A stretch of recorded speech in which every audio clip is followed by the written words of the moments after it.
Hey, how's it going? How's everybody doing? Anyway, I'm back with a new video of showing a few things off my shelf. I haven't done a video in a while.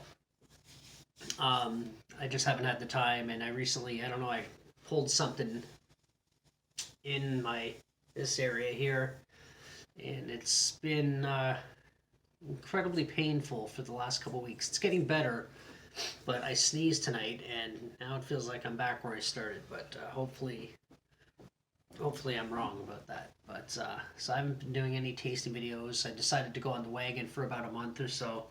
It's March 30 right now, so I'm gonna stay away from alcohol, caffeine, and sugars. As much sugars I can avoid, and I cut down on my carbs quite a bit, just to clean myself up a little bit, and hopefully start to feel a little bit better about myself, and start looking a little bit better for the summer. And so you might get a tasting video here and there between now and then, in all probability. But as far as just hanging out and drinking with my buddies and stuff, or just sitting at home having some beers, cutting that out at least until May. So see how that goes. Anyway, this is a video. Thought I'd pull some more things off the shelf and see what we got. So we'll start with two of the oldest things I have, which throw my glasses for this. But it's a little bit dusty. But this is a vintage R2D2 Bank. Has the price tag. I paid $50 for this. I don't know how long ago, but it's an original one from 1977. It doesn't have the plug, unfortunately, but R2's butt plug. I guess technically that'd be a foot plug, but yeah, it's pretty cool. It's there was a store in Toronto. I think I've probably mentioned it many times in the past, called Funorama, and this, I didn't actually buy this store at Funorama, but there was another store just across the street. This is, if you know Toronto, it was Queen and Bathurst area. And on the other side of Bathurst, there was another store. I can't remember the name, but I didn't notice until one day I walked by, and there was all these crazy, like, vintage Star Wars toys from Jedi and Empire and stuff. And I was big on buying Star Wars stuff back then, so I had a massive collection. But I sold and got rid of it more because it was getting out of hand. But much to some people's disliking, it's more or less been replaced by other things. But anyway, it keeps me happy and occupied. But yeah, this is pretty cool though. I like this. I don't know what it would sell for now, and I don't even know if it was worth the $50 I paid for at the time. But back then I didn't really care, and I bought this. I probably had this for about excuse me, probably 25 years. It's probably how long ago I bought it. So 25 years ago at $50 was a lot more money than it was today, or than it is today.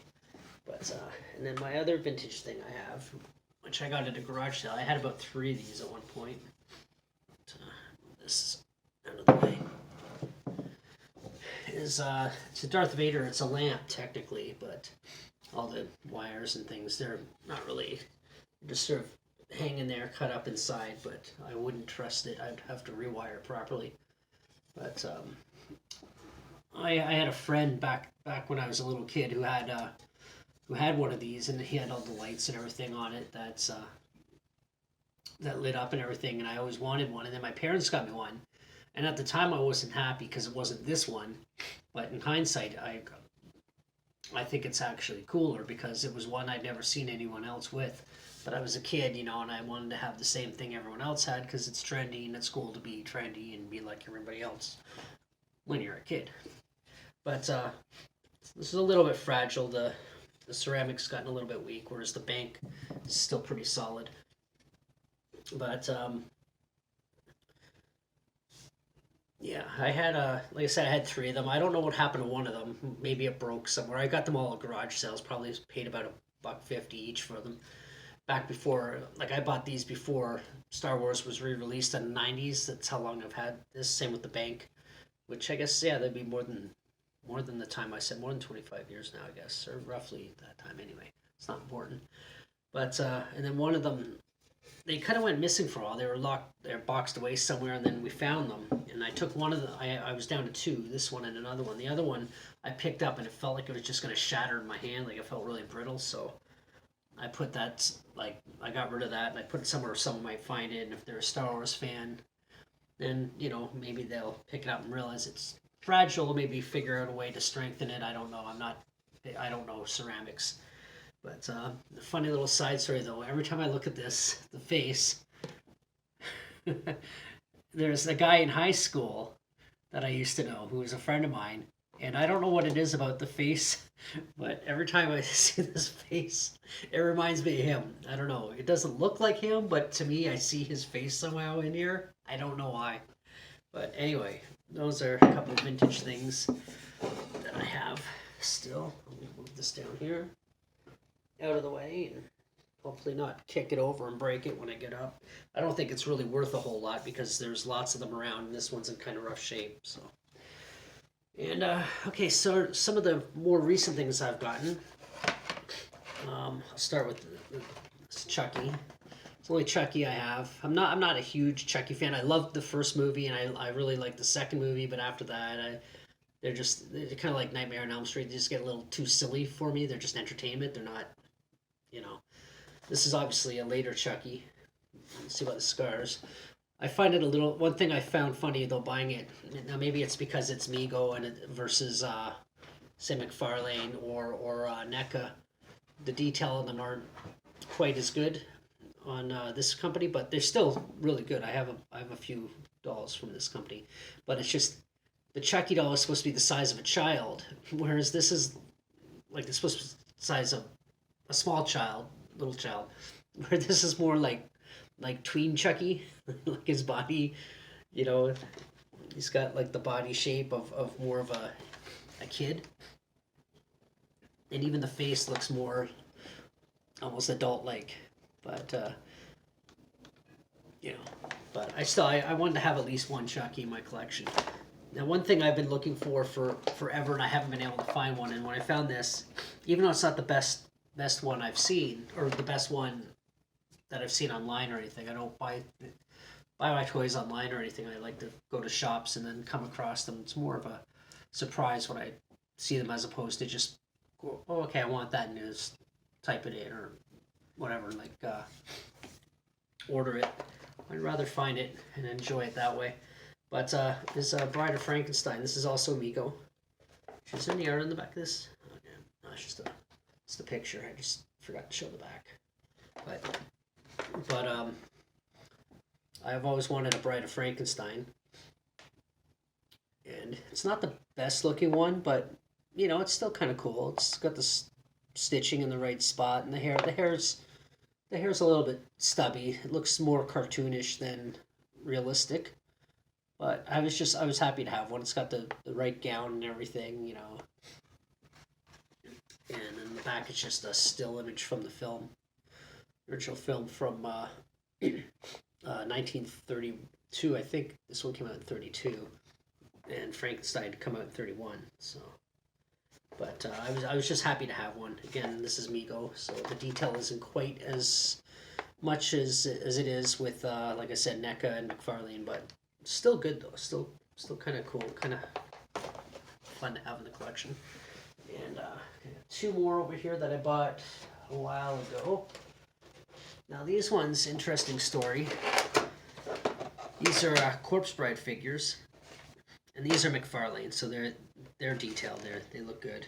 But I bought them, and then I boxed them away, packed them away with a bunch of things, and forgot about them for years. And when I was going through some things, I found them and this is after I started having a collection of things and so on and so forth.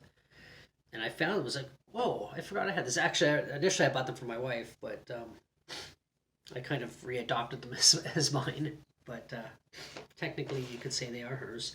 But one of them is Let's wipe this off. Is Victor. I almost called him Vincent, but Victor. And you can see like the detail. So I'm trying to like not get the reflection of the camera, but you know, it's got like some cool accessories and things in there. But I'm trying to get the angle right so you're not seeing yourself. And the back's just the back. Excuse me. And then the other one doll is the Corpse Bride. The packaging got a little bit damaged, unfortunately. But I looked up the prices just as curiosity, and the Victor's worth a bit of cash, but the Corpse Bride one apparently is worth quite a bit. I'm not going to say the number because I don't know exactly what it is, but I was like, oh wow, that's kind of cool. That I actually forgot I bought these. I think I bought these at HMV years ago when HMV was still around, and if you don't, for people outside of Canada, I think it's a Canadian store. It's it was a record store essentially, CD, you know, but CD store.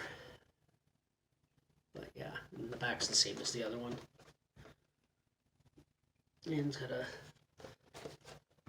image on the side from the movie, which I guess I'm assuming, yeah, the Victor one has the same thing. So.